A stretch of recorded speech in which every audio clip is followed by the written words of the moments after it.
Hello viewers, তো সবাইকে জানাই আবারও স্বাগতম আমার এই ইউটিউব চ্যানেলে।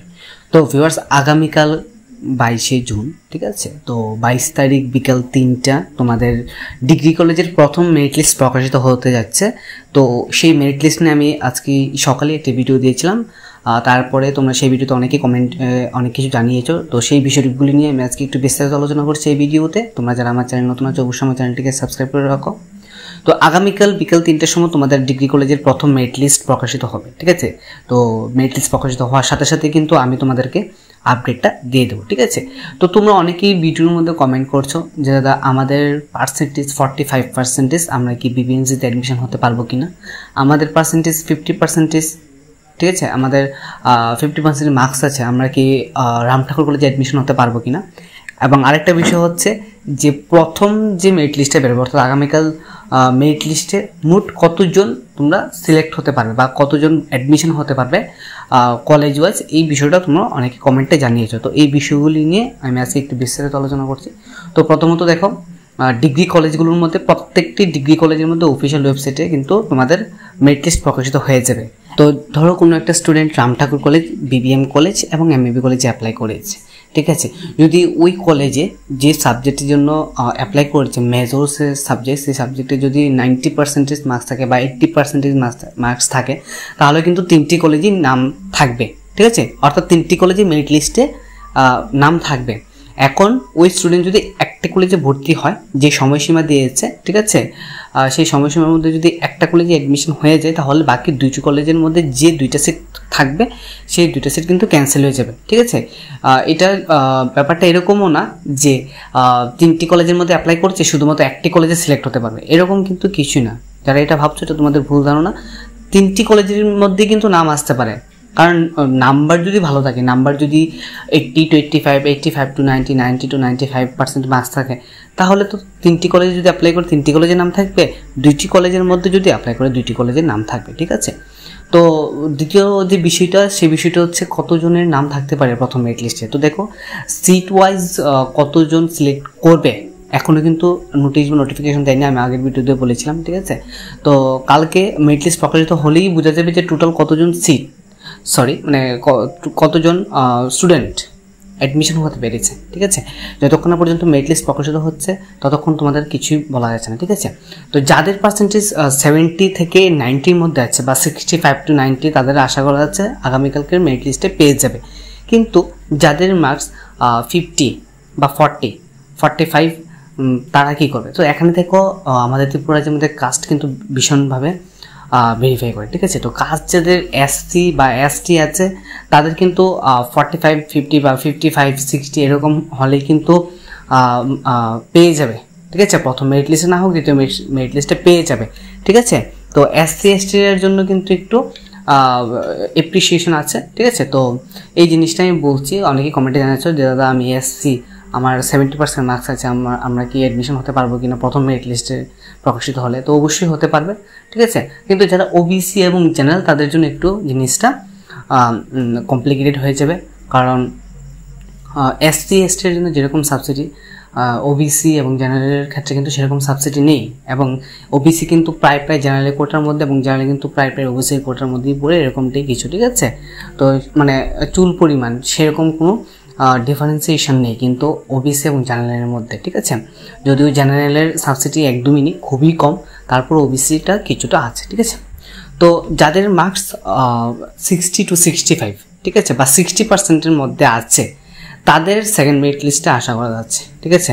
কারণ গত বছর তুলনায় এই বছর রেজাল্ট মোটামুটি ভালোই হয়েছে। তো সেই তুলনায় দেখা যাবে যে 70 থেকে 80 বা 70 থেকে 90%-এর মার্কসের মধ্যে যারা আছে, তাদের প্রথম মেরিট লিস্টে পেয়ে গিয়েছে, ঠিক আছে। তো এবার প্রথম মেরিট লিস্টে যারা পাবে, তারা যদি সময়সীমার মধ্যে না অ্যাডমিশন হয়, তাহলে কিন্তু ওই সিটগুলি ফাঁকা হয়ে যাবে। ধরো প্রথম মেরিট লিস্টে টোটাল যতগুলি কলেজ আছে, সবগুলি কলেজের মধ্যে টোটাল 10,000 স্টুডেন্ট পেয়েছে মেরিট লিস্টে, ঠিক আছে। তো এই আমি অ্যাপ্রক্সিমেট বলছি, একুরেসির ব্যাপার কিছু নেই, কিন্তু আমি আবারও বলে দিচ্ছি, আমি অ্যাপ্রক্স বলছি যে ধরে রাখো 10,000 স্টুডেন্টস সিলেক্ট হয়েছে প্রথম মেরিট লিস্টে। তো 10,000 স্টুডেন্টের মধ্যে সবাই কিন্তু আর অ্যাডমিশন হবে না, কারণ যদি সায়েন্সের একটা স্টুডেন্ট থাকে, সায়েন্সের স্টুডেন্ট ডিগ্রি কলেজের মধ্যে অ্যাপ্লাই করলো বা অন্যান্য যে এন্ট্রান্স পরীক্ষা সেই এন্ট্রান্স পরীক্ষার মধ্যে অ্যাপ্লাই করলো। আমি এটা বোঝাতে চাচ্ছি যে অনেক স্টুডেন্ট আছে যে প্রফেশনাল কোর্সে অলরেডি অ্যাডমিশন হয়ে গিয়েছে, তো ফর্ম ফিল আপ করেছে, যদি পেয়ে যায় তাহলে অ্যাডমিশন হবে না, তাহলে ওই সিটটা খালি পড়ে থাকবে। তো 10,000 স্টুডেন্টসের মধ্যে ধরো 7,000 অ্যাডমিশন নিয়েছে আর 3,000 নেয়নি। কী কারণ? বাকি যে 3,000 অ্যাডমিশন নেয়নি, সেই 3,000-এর মধ্যে থাকবে যে পছন্দ মতো কলেজ পায়নি, পছন্দ মতো সাবজেক্ট পায়নি, বা অন্যান্য প্রফেশনাল কোর্সে অ্যাডমিশন হয়ে গেছে, বা অন্যান্য প্রফেশনাল কোর্সের জন্য অপেক্ষা করছে। এই 4টা বিষয় ধরে রাখবো, ঠিক আছে? এবং যারা যে 7,000 আছে, এই 7,000-এর মধ্যে কিন্তু পরে আবার কলেজ চেঞ্জ করতে পারে বা সাবজেক্ট চেঞ্জ করতে পারে, কিন্তু সিটটা বুক হয়ে যাবে, ঠিক আছে? আবার ওই 7,000-এর মধ্যে যদি কোনো স্টুডেন্ট কলেজ চেঞ্জ করে তাহলে কিন্তু তাকে সিটটা ক্যান্সেল করে কলেজটাকে চেঞ্জ করতে হবে according to last year rules, ঠিক আছে? লাস্ট ইয়ার এরকমটাই রুলস ছিল। তো যারা অন্যান্য কলেজে প্রফেশনাল কোর্স বা পছন্দ মতো সাবজেক্ট পাবে না, প্রথম মেরিট লিস্টে যারা আসবে তাদের কথা বলছি, বা পছন্দ মতো কলেজও পায়নি, ঠিক আছে? তারা কিন্তু অ্যাডমিশন হবে না, তারা ওয়েট করবে সেকেন্ড মেরিট লিস্টের জন্য। এবং 2 নম্বর যে বিষয়টা, সেই বিষয়টা হচ্ছে সেকেন্ড মেরিট লিস্টের কথা বলেছে যে নোটিশ, সেই নোটিশের মধ্যে কিন্তু হায়ার এডুকেশনের যে অফিসিয়াল ওয়েবসাইট, সেই অফিসিয়াল ওয়েবসাইটের মধ্যে কিন্তু 3টা মেরিট লিস্টের অপশান আছে, ঠিক আছে? তোমরা যদি গিয়ে দেখো, আমি একটা ভিডিও দিয়েছিলাম কীভাবে মেরিট লিস্ট চেক করবে, সেই মেরিট লিস্টের ভিডিওটার মধ্যে গিয়ে দেখবে 3টা মেরিট লিস্টের কথা এখানে বলেছে, কিন্তু নোটিশে শুধুমাত্র 2টা মেরিট লিস্টের কথা বলেছে, ঠিক আছে? তো সেকেন্ড মেরিট লিস্ট যখন প্রকাশিত হবে, তো সেকেন্ড মেরিট লিস্ট প্রকাশিত হওয়ার আগে কিন্তু প্রথম মেরিট লিস্টের যে ভ্যাকেন্সি লিস্ট, অর্থাৎ প্রথম মেরিট লিস্টে ভর্তি হওয়ার পর 2টা লিস্ট বের হবে। একটা হচ্ছে ভ্যাকেন্সি লিস্ট, কোন কলেজে কতগুলি সিট খালি আছে সাবজেক্ট ওয়াইজ, ঠিক আছে? এটা হচ্ছে একটা। 2 নম্বর ওয়েটিং লিস্ট, ঠিক আছে? ওয়েটিং লিস্ট থেকে কিন্তু সেকেন্ড মেরিট লিস্ট প্রকাশিত হবে। আমি এই বিষয়টা একটু ক্লিয়ারিফাই করে দিতে চাই তোমাদেরকে, যে তোমরা অনেকেই ভাবছো যে প্রথম মেরিট লিস্ট প্রকাশিত হওয়ার পর আমরা আবার পুনরায় ফর্ম ফিল আপ করবো, এরকমটা কিন্তু কিছু না। যারা ফর্ম ফিল আপ করে নিয়েছো আর অনলাইনে ফর্ম ফিল আপ করতে পারবে না, বা আর অনলাইনে পোর্টাল খুলবে না, ঠিক আছে? তো অনলাইনে যখন পোর্টাল খুলবে না, তোমাদেরকে রীতিমতো কী করতে হবে, সেকেন্ড মেরিট লিস্টের জন্য ওয়েট করতে হবে। ওয়েটিং লিস্টে আগে দেখবে তোমাদের নাম আছে কি না। আমি আবারও বলছি, প্রথম মেরিট লিস্ট আগামীকাল প্রকাশিত হবে, তারপর অ্যাডমিশন প্রসেস কমপ্লিট হওয়ার পর ওয়েটিং লিস্ট এবং ভ্যাকেন্সি লিস্ট প্রকাশিত হবে। এইবার ওয়েটিং লিস্টের মধ্যে চেক করবে যে তোমাদের নাম আছে কি না। যদি তোমাদের নাম না থাকে, ঠিক আছে, তাহলে বুঝে নেবে যে তোমাদের স্পট রাউন্ডে অ্যাডমিশন হতে হবে। যদি থার্ড মেরিট লিস্ট প্রকাশিত করে তাহলে কিন্তু নোটিশ বা নোটিফিকেশন দিয়ে দেবে থার্ড মেরিট লিস্ট যদি প্রকাশিত হয়। আশা করি থার্ড মেরিট লিস্ট প্রকাশিত হবে, কারণ অনেক এত স্টুডেন্টস স্পটে এডমিশনে ভর্তি হওয়া পসিবল না, ঠিক আছে? তো ওয়েটিং লিস্টটা তোমরা ভালো করে দেখে নেবে। যদি ওয়েটিং লিস্টের মধ্যে নাম না থাকে তাহলেও কিন্তু সেকেন্ড মেরিট লিস্টে তোমাদের নাম আসবে না। সেকেন্ড মেরিট লিস্ট অ্যাডমিশন হওয়ার পর, ঠিক আছে, যারা পেয়েছে সেকেন্ড মেরিট লিস্টে যারা পাবে তাদের অ্যাডমিশন হওয়ার পর কিন্তু পুনরায় ভ্যাকেন্সি লিস্ট এবং পুনরায় ওয়েটিং লিস্ট প্রকাশিত হবে, এবং সেই ওয়েটিং লিস্ট থেকে থার্ড মেরিট লিস্ট প্রকাশিত হওয়ার কথা, ঠিক আছে? তো থার্ড মেরিট লিস্ট আশা করি প্রকাশিত করে দেবে। এবং যারা স্পট অ্যাডমিশন জিনিসটা বুঝুনি, ঠিক আছে, অনেকে বুঝে নিয়েছো, আমি অনেক ভিডিওর মধ্যে বলেছি যে স্পট অ্যাডমিশনটা কি। স্পট অ্যাডমিশনটা হচ্ছে তোমরা কলেজে যাবে, কলেজে গিয়ে তোমরা ইনস্ট্যান্ট ফর্ম ফিল আপ করবে, এবং তোমাদের সেদিনই কিন্তু, সেই দিন না হোক 1 দিন পর বা 2 দিন পর কিন্তু মেরিট লিস্ট প্রকাশিত করে দেবে, ঠিক আছে? ফর্ম ফিল আপ করবে, ফর্ম ফিল আপ করার পর তোমরা তোমাদেরকে একটা টোকেন দিয়ে দেবে। সেই টোকেনটা তোমাদেরকে রাখতে হবে। যদি তোমাদের লিস্টে নাম আসে তাহলে সেই টোকেনটাকে নিয়ে তোমাদেরকে যেতে হবে, গিয়ে দেখাতে হবে, তাহলেই অ্যাডমিশন হতে পারবে, আদারওয়াইজ অ্যাডমিশন হতে পারবে না, ঠিক আছে?